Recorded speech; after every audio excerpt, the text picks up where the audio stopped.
Hello friends, आप सभी का स्वागत है आपके अपने यूट्यूब चैनल यूपी 78 क्लासेस में।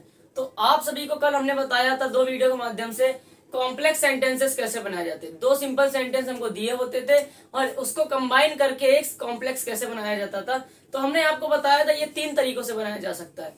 तीन तरीकों से बनाया जा सकता है, नाउन क्लॉज द्वारा, एडजेक्टिव क्लॉज द्वारा और एडवर्ब क्लॉज द्वारा। तो हमने कल आपको बता दिया है नाउन क्लॉज द्वारा और एडजेक्टिव क्लॉज द्वारा। आज जो है हमारा लास्ट लेक्चर है सिंथेसिस का।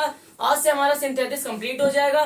कॉम्प्लेक्स बनाना हमने आपको सिखा रहे थे, दो हमारे कंप्लीट हो चुके थे। ये हमारा तीसरा पॉइंट है, एडवर्ब क्लॉज द्वारा कॉम्प्लेक्स सेंटेंस बनाना, जो कि हमारा लास्ट पॉइंट है। उसके बाद सिंथेसिस कंप्लीट। और संडे को मतलब कल छोड़ के परसों हमारी इसकी क्वेश्चन प्रैक्टिस कराएंगे। हम मोस्ट इंपोर्टेंट क्वेश्चन की प्रैक्टिस कराएंगे। आप अगर आपने उस वीडियो को नहीं देखा तो बाद में आप पछताएंगे, इसलिए उस वीडियो को जरूर देखिए, क्योंकि प्रीवियस ईयर के क्वेश्चन हमने कलेक्ट किए और वो आपके एग्जाम में डायरेक्ट पूछे जाएंगे। इसलिए आप उस वीडियो को जरूर देखिएगा। वो मुश्किल से 1.5 से 2 घंटे की रहेगी। 50+ क्वेश्चन रहेंगे, ज्यादा नहीं क्वेश्चन रहेंगे, 50+ क्वेश्चन रहेंगे, बस उसमें से ही आना होगा। ठीक है, तो एक लेक्चर और लेके आएंगे आपके लिए सिंथेसिस का, लेकिन वो आएगा संडे को। और कल से हमारा स्टार्ट होगा सिंटेक्स। ठीक है, सिंटेक्स स्टार्ट होगा। तो संकल्प बैच हमारा वोकैबुलरी चल रहा था, संडे को ही संकल्प बैच की वोकैबुलरी हमारी कंप्लीट हो जाएगी, मतलब हमारा एंटोनियम्स कंप्लीट। उसके बाद मंडे से हमारा सिनोनियम्स स्टार्ट होगा।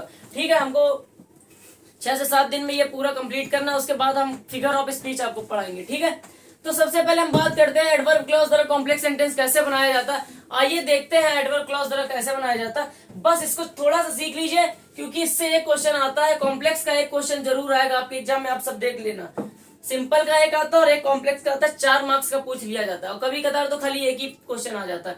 2 नंबर का भी आ सकता है और 4 नंबर का भी आ सकता है ना। तो याद रखिएगा, ये मोस्ट इंपॉर्टेंट है हमारा सिंथेसिस, हमारा मोस्ट इंपॉर्टेंट है। इसलिए सिंथेसिस के मेरे टोटल 13 पार्ट है। कितने? 13। इन 13 पार्ट को आप देख लीजिएगा तो सिंथेसिस आपका कंप्लीट हो जाएगा। ठीक है, तो हम आज हमारा लास्ट लेक्चर। आइए देखते हैं एडवर्ब के द्वारा कॉम्प्लेक्स सेंटेंस कैसे बनाते हैं।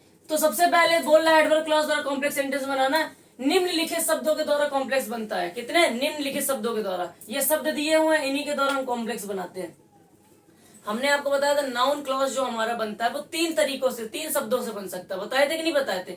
और जो हमारा एडजेक्टिव क्लॉज था वो हमने आपको 10 तरीके बताए थे, है ना। 10 तरीकों से बनता है, लेकिन ये हमारे टोटल 19 तरीकों से बनाए जा सकते हैं। 19 शब्द आपको याद करने पड़ेंगे इसके लिए, तब आपको कॉम्प्लेक्स का सेंटेंस आप बना पाएंगे, मतलब एडवर्ब क्लॉज के द्वारा आप कॉम्प्लेक्स बना पाएंगे। ठीक है, तो वो 19 शब्द कौन कौन से हैं, आइए 1 बाय 1 हम लोग पढ़ते हैं और आप इसको जरूर याद कर लीजिएगा कि इनका मतलब क्या होता है। और फिर जब अभी यहाँ पे भी हम आपको समझाएंगे तो यहाँ पे इसका यूज बताएंगे कि इसका यूज क्या है इसमें। ठीक है, तो इफ का मतलब होता है यदि।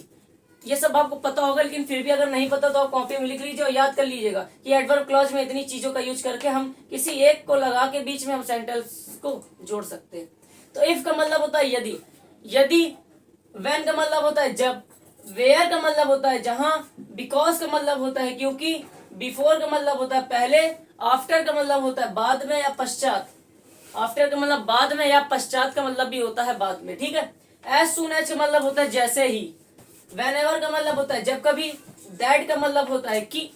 वेदर का मतलब होता है जिधर। लेस्ट का मतलब होता है ऐसा ना हो कि, ऐसा ना हो कि। लेस्ट का मतलब ये होता है, लेस्ट हमारा निगेटिव सेंस के लिए आता है। जब हम आपको ट्रांसफॉर्मेशन बताए थे तो हमने बताया था लेस्ट हमारा निगेटिव सेंस के लिए आता है। तो ये हमारा निगेटिव सेंस है कि नहीं, ऐसा ना हो कि, है ना। अनलेस भी निगेटिव सेंस के लिए आता है, जब तक कि नहीं।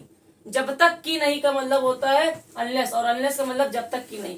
टिल का मतलब होता है तक, किसी सीमा तक, मतलब कोई उसकी बाउंड्री तक अभी बताते तक का क्या यूज है।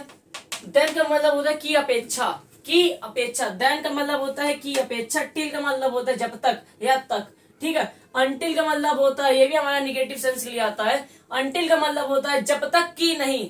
बोलते हैं जब तक की नहीं तुम ये काम करोगे तब तक हम तुम्हें ये नहीं देंगे। बोलते कि नहीं बोलते हैं, जब तक तुम यह पूरा काम नहीं करोगे तब तक हम तुम्हें आमदनी नहीं देंगे। तो इसका मतलब यही होता है अंटिल का मतलब जब तक की नहीं। और सिंस का मतलब होता है जैसे ही और जब से, जैसे ही जब से। और सो दैट का मतलब होता है ताकि। आल्दो का मतलब होता है यद्यपि, आल्दो का मतलब यद्यपि। आल्दो जरूर याद रखिएगा, क्योंकि इसका एक ना एक सेंटेंस बन जाता है इसका यूज करके हमको। ठीक है, और वाइल का मतलब होता है जबकि। तो ये हमारे 19 शब्द ऐसे हैं जिन किसी एक का हम यूज करके हम इसको सेंटेंस को जोड़ते हैं। ठीक है, तो आपको ये 19 के 19 याद करने पड़ेंगे, फिर आप सब क्वेश्चन कर लेंगे। बस आपको एक बात और बता दे, सिंथेसिस एक ऐसा टॉपिक ही है, जब तक आप हिंदी नहीं निकाल पाएंगे सेंटेंस की, तब तक आपको करने में परेशानी होगी। ठीक है, तो सबसे पहले आप हिंदी निकालना सीखिए कि हिंदी कैसे निकाली जाती है। उसके बाद जो सुटेबल हो, जो वर्ब सुटेबल हो, जो सुटेबल हो, उसको यहाँ पे बीच में हम लोग यूज करके सेंटेंस को जोड़ देते हैं। सेंटेंस को क्या कर देते हैं, जोड़ देते हैं। आइए हम आते हैं अपने फर्स्ट एग्जांपल पे। हमारा फर्स्ट एग्जांपल क्या बोल रहा है, you help me I shall help you. You help me I shall help you. तुम मेरी मदद करोगे, मैं तुम्हारी मदद करूंगा। इसका मतलब क्या हो रहा, यू हेल्प मी, तुम मेरी मदद करोगे। हेल्प का मतलब मदद करोगे। आई शैल हेल्प यू, मैं तुम्हारी मदद करूंगा। तो इसमें ऐसा कौन सा हम इसका यूज कर दे, कौन से ऐसे वर्ड का यूज कर दे कि हमारा सेंटेंस जुड़ जाए। तो आप लोग को थोड़ा सा दिमाग लगाना पड़ेगा। क्या, यदि तुम मेरी हेल्प करोगे तो हम तुम्हारी हेल्प करेंगे, वही होगा कि नहीं। तुम मेरी हेल्प करोगे, मैं तुम्हारी हेल्प करूंगा। तो इसमें ऐसा क्या जोड़ा जाए कि ये सेंटेंस हमारा कॉम्प्लेक्स का बन जाए, मतलब हमारा जुड़ जाए। तो हमने लगा दिया यदि। यदि तुम मेरी हेल्प करोगे, मैं तुम्हारी हेल्प करूंगा। तो यदि के लिए आता है इफ। यदि के लिए क्या आता है, इफ। इसलिए आपको हिंदी निकालनी पड़ेगी, क्योंकि जब तक आप हिंदी नहीं निकाल पाएंगे तब तक आप इसमें कोई सेट नहीं कर पाएंगे कि इनमें से कौन सा क्या लगाना है। तो इसलिए पहले हिंदी निकालिए और फिर उसके बाद थोड़ा सा माइंड लगाइए कि इसमें ऐसा क्या लगाया जाए कि हमारा ये सेंटेंस कॉम्प्लेक्स बन जाए, जुड़ जाए, है ना। तो तुम मेरी हेल्प करोगे, मैं तुम्हारी हेल्प करूंगा। तो हमने लगा दिया यदि तुम मेरी हेल्प करोगे तो हम तुम्हारी हेल्प करेंगे। ठीक है, तो यदि के लिए आता है हमारा इफ। तो स्टार्टिंग में लगा देंगे इफ तुम मेरी हेल्प करोगे, if you help me, if you help me. Second sentence के बीच में कॉमा, यदि तुम मेरी हेल्प करोगे तो मैं तुम्हारी हेल्प करूंगा। I shall help you, I shall help you. तो ये हमारा इस टाइप से कॉम्प्लेक्स बन गया। देखिए कितना सिंपल है। हिंदी निकाली है, यू हेल्प मी, तुम मेरी हेल्प करोगे, तुम मेरी मदद करोगे, मैं तुम्हारी मदद करूंगा। अब इसमें ऐसा क्या लगाया जाए कि ये सेंटेंस हमारा कंप्लीट हो जाए, जुड़ जाए। तो हमने क्या लगा दिया, इफ। इफ का मतलब होता है यदि। यदि तुम हमारी हेल्प करोगे, यदि तुम मेरी हेल्प करोगे तो मैं तुम्हारी हेल्प करूंगा। तो यदि के लिए हमने क्या लगा दिया, यहाँ पे इफ लगा दिया। आइए सेकंड सेंटेंस पे बात करते हैं। We eat food we may live. हम खाना खाते हैं, हम जीवित रहने के लिए, जीवित रह सकते हैं। हम खाना खाते हैं, वी मे लिव, हम जीवित रह सकते हैं। इसका ऐसा कौन सा बीच में यूज करें कि हमारा सेंटेंस जुड़ के एक बन जाए।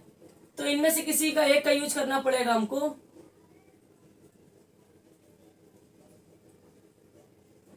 है ना, किसका यूज करें, ये हम खाना खाते हैं, हम जीवित रह सकते हैं।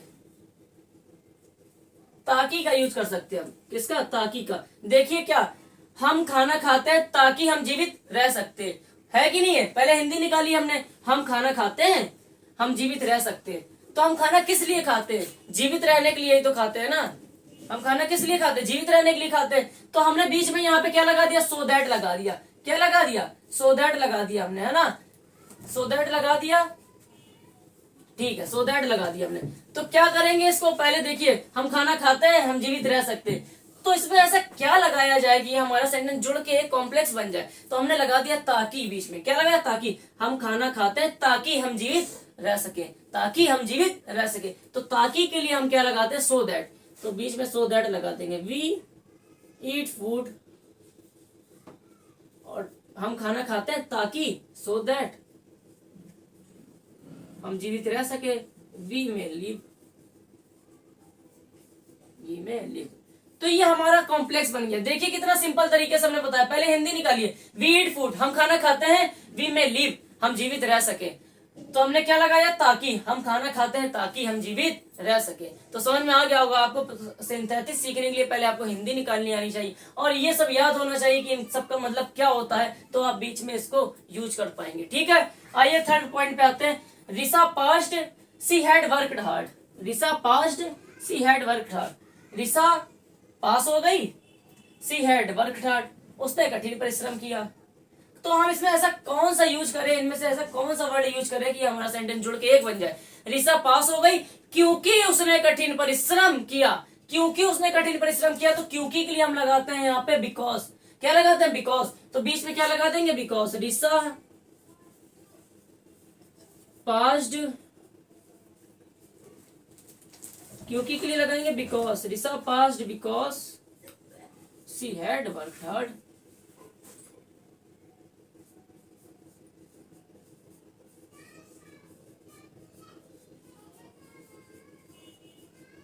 तो ये आपको समझ में आ गया होगा हमने क्या किया। पहले हिंदी निकाली, ऋषा पास हो गई, उसने कठिन परिश्रम किया, तो हमने इसको जोड़ने के लिए, एक जोड़कर एक कॉम्प्लेक्स बनाने के लिए हमने लगा दिया बीच में बिकॉज। किस लिए लगाया? हिंदी निकाली, ऋषा पास हो गई, उसने कठिन परिश्रम किया, तो ऋषा पास हो गई क्योंकि उसने कठिन परिश्रम किया, और क्योंकि के लिए लगाएंगे बीच में बिकॉज। ठीक है, याद रखिएगा। ही वर्कड हार्ड, उसने कठिन परिश्रम किया, ही फेल्ड, वह फेल हो गया, है ना। तो इसमें ऐसा कौन सा यूज किया जाए कि हमारा ये सेंटेंस जोड़ के एक कॉम्प्लेक्स बन जाए? आल्दो का यूज कर सकते हैं। यद्यपि उसने कठिन परिश्रम किया, वह फेल हो गया, है ना। यद्यपि उसने कठिन परिश्रम किया, वह फेल हो गया, है ना। तो यद्यपि की लगाएंगे आल्दो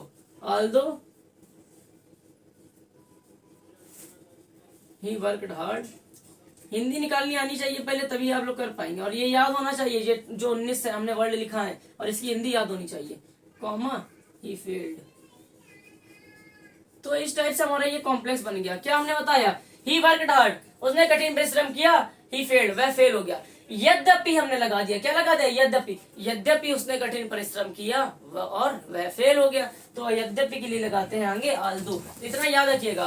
लास्ट सेंटेंस देखते हैं, उसके बाद हमारा सिंथेटिक्स का आज से होता है अंत, और संडे को लेके आएंगे आपके लिए big class and important class. वो मोस्ट इम्पोर्टेंट क्लास होगी, जिसमें हम 50+ क्वेश्चन बताएंगे, और वो क्वेश्चन इतने इंपॉर्टेंट होंगे, अगर आपने उसको देख लिया तो आप लोग एग्जाम में जब बैठेंगे तो आपको खुद ही लगेगा कि हाँ, ये हमने देखा तो हमारे लिए ये महत्वपूर्ण था, बहुत ही इंपॉर्टेंट था, तो हमने देख लिया। अगर हम ना देखते तो हमें कुछ ना कुछ हानि होती, है ना। तो हानि आपको ना हो तो उसको जरूर देखिएगा। हानि का मतलब आप समझ सकते हैं कि वहां पे छूट जाएगा अगर आपने उस क्लास को नहीं देखा। उस क्लास से ही क्वेश्चन बनेंगे, क्योंकि हमने प्रीवियस ईयर 10 ईयर के क्वेश्चन हमने उसमें कलेक्ट कर लिए हैं, और वो संडे को लेके आएंगे आपकी क्लास। एक क्लास में सिंथेसिस की पूरी एक्सरसाइज कंप्लीट, ठीक है, पूरी एक्सरसाइज कंप्लीट, तो उसको जरूर देखिएगा।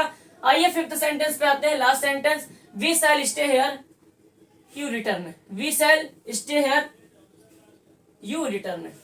हम यहाँ रुकेंगे, तुम आओगे, है ना, तुम वापस जाओगे। रिटर्न का मतलब वापस होना। हम यहाँ रुकेंगे, तुम वापस जाओगे, है ना। तो इसमें ऐसा कौन सा हम कोई भी चीज लगा दे कि हमारा सेंटेंस कॉम्प्लेक्स का बन जाए, है ना। जब तक, इस देखिए टिल का मतलब एक होता है जब तक, ठीक है, एक इसका मतलब ये भी होता है, जब तक भी होता है, एक तक होता है और एक जब तक होता है, ये लिख लीजिएगा। तो इसकी हिंदी क्या? We shall stay here. Stay का मतलब रुकना, हेयर का मतलब यहाँ, वी का मतलब हम कहेंगे, ठीक है, हम यहाँ रुकेंगे। टुकड़ों में हिंदी निकाला करिए। वी का मतलब होता है हम, सेल है तो गागी के आएगा, है ना, रुकेंगे, स्टे का मतलब रुकना, और हेयर का मतलब यहाँ। हम यहाँ रुकेंगे, तुम लौटोगे, यू रिटर्न, तुम लौटोगे। तो इसमें बीच में क्या लगा है कि ऐसा हमारा कॉम्प्लेक्स बन जाए। हम यहाँ रुकेंगे जब तक तुम लौटोगे, मतलब जब तक तुम लौटोगे तब तक हम यहाँ पे रुकेंगे। तो जब तक के लिए हम लगाएंगे क्या? टिल। तो यहाँ पे बीच में टिल का यूज करेंगे, तो ये हमारा सेंटेंस कॉम्प्लेक्स बन जाएगा। We shall stay here till you return. तो ये हमारा क्या बन गया? कॉम्प्लेक्स बन गया। क्या किया हमने? हिंदी निकाली। वी शैल स्टे हियर, हम यहाँ रुकेंगे, तुम लौटोगे। जब तक हम यहाँ रुकेंगे तब तक तुम, मतलब जब हम यहाँ रुकेंगे जब तक तुम लौटोगे, है ना, जब तक तुम लौटोगे तब तक हम यहाँ पे क्या करेंगे? रुकेंगे। तो इस टाइप से हमारा ये सेंटेंस बनता है कॉम्प्लेक्स। किसके द्वारा? एडवर्ब के द्वारा। एक बात याद रखिएगा, आपके एग्जाम में ये नहीं लिख के आएगा कि एडवर्ब के द्वारा कॉम्प्लेक्स बनाइए। आपके एग्जाम में खाली ये लिख के आएगा कि कॉम्प्लेक्स सेंटेंस बनाइए। तो कॉम्प्लेक्स सेंटेंस आपको जो सही लगे, एडजेक्टिव द्वारा सही लगे, एडवर्ब द्वारा सही लगे, या नाउन क्लॉज द्वारा सही लगे, मतलब वो सुटेबल होना चाहिए सेंटेंस के हिसाब से। ये नहीं कि हमने यहाँ पे सो दैट लगाया तो आप लगा रहे वाइल।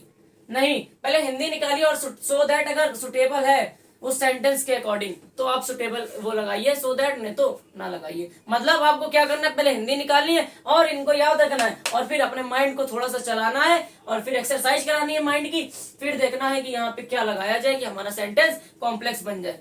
तो आज से हमारा अंत होता है सिंथेसिस का, जो कि बहुत ही लंबा सेशन था, बहुत ही लंबा सफर था हमारा सिंथेसिस का। 15 दिन से 20 दिन हो गए हमको सिंथेसिस कंप्लीट करने में। अब स्टार्ट करेंगे सिंटेक्स, और जो कि बहुत ही इंपॉर्टेंट टॉपिक है, बहुत बड़ा टॉपिक है, देखने में कठिन है, पढ़ने में भी कठिन है, लेकिन आपको उस कठिन का हम सरल बना के लाएंगे, बहुत ही सरल तरीके से। बस वो उसमें एक खासियत ये है सिंटेक्स में कि आपको थोड़ा सा याद करना पड़ेगा। सिंटेक्स में याद करने वाली चीजें हैं कि अगर यहाँ पे ये होगा तो यहाँ पे ये करते हैं, यहाँ पे वो होगा, रूल याद करने पड़ेंगे। ठीक है, 30 पार्ट लग जाएंगे मिनिमम हमको, 30 पार्ट। छोटी छोटी वीडियो रहेंगे हमारी 20-20 मिनट की, 30 पार्ट मतलब हमारे 15 दिन में वो भी कंप्लीट हो पाएगा, क्योंकि एक दिन में 2 पार्ट, तो 15 दिन में 30 पार्ट। तो 15 दिन मतलब हमारा, आज 3 सितंबर है, तो मतलब हमारा कुल मिला के आप समझिए 15 सितंबर तक हमारा सिंटेक्स कंप्लीट, और 15 सितंबर से 30 सितंबर तक हमारा हो जाएगा डायरेक्ट इनडायरेक्ट कंप्लीट। तो हमारा सितंबर तक के 2 टॉपिक हमको क्लियर करने हैं, सिंटेक्स और वो नरेशन। ठीक है, आइए हम नेक्स्ट वीडियो में आपसे मिलेंगे संडे को। मोस्ट इंपोर्टेंट क्लास लेके 50+ इंपोर्टेंट क्वेश्चन जो कि आपको शेयर करना है। ठीक है, तो आज से हमारा सिंथेसिस का अंत होता है। तब तक के लिए जय हिंद, जय भारत।